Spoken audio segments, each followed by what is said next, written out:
ভিন রাজ্যে সুরক্ষিত নন বাংলার মহিলারা। বেলঘরিয়ার মহিলাকে বেঙ্গালুরুতে গণধর্ষণের অভিযোগ, দুটি মোবাইল ফোন এবং 25,000 টাকা লুট। অভিযোগ, মঙ্গলবার রাতে মহিলার ভাড়া বাড়িতে হানা দেয় 5 দুষ্কৃতী, তাদের মধ্যে 4 জন গ্রেফতার।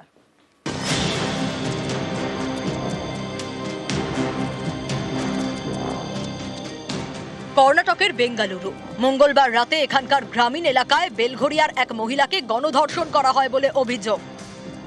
বেঙ্গালুরুতে একটি বাড়িতে ভাড়া থাকেন বেলঘরিয়ার ওই মহিলা, সঙ্গে থাকেন স্বামী, 2 সন্তান এবং এক মহিলা। বাড়ির আশেপাশে ঝোপ জঙ্গল। মঙ্গলবার রাত তখন 9:50। মহিলার বাড়িতে হানা দেয় 5 দুষ্কৃতী। নিজেদের পুলিশের ইনফরমার বলে পরিচয় দেয়। অভিযোগ, দরজা খুলতেই জোর করে ঘরে ঢুকে পড়ে 5 জন।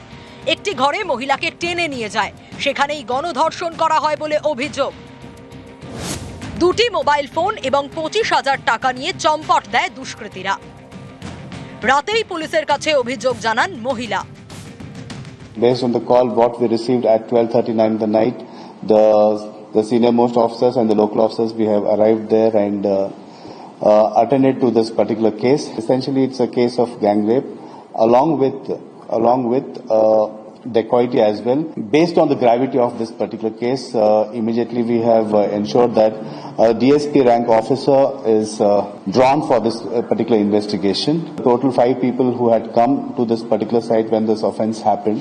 We have formed 3 special teams under the inspector of each police station in the Nirmangala subdivision. গণধর্ষণের অভিযোগে মিঠুন, কার্তিক, নবীন এবং গ্লেন নামে 4 জনকে গ্রেপ্তার করে পুলিশ।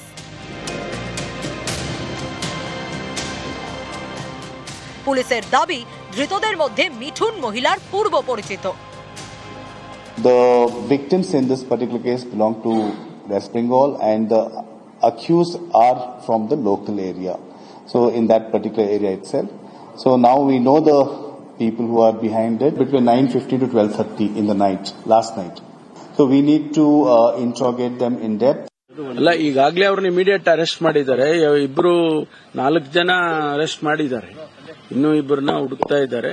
ಅವ್ರಿಗೇನ್ ಕಾನೂನು ಪ್ರಕಾರ ಕ್ರಮ ತಗೋಬೇಕೋ ತಗೊಳ್ತೇವೆ.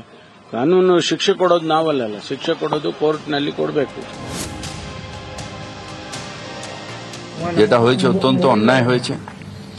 যারা ভাই বোনের সম্পর্কে বিশ্বাস করেন না, কিছু পিচাস, কিছু পশুবৃত্তি বা অসুরবৃত্তি মনোভাবের মানুষ, তাদের এই সমাজে থাকা উচিত না।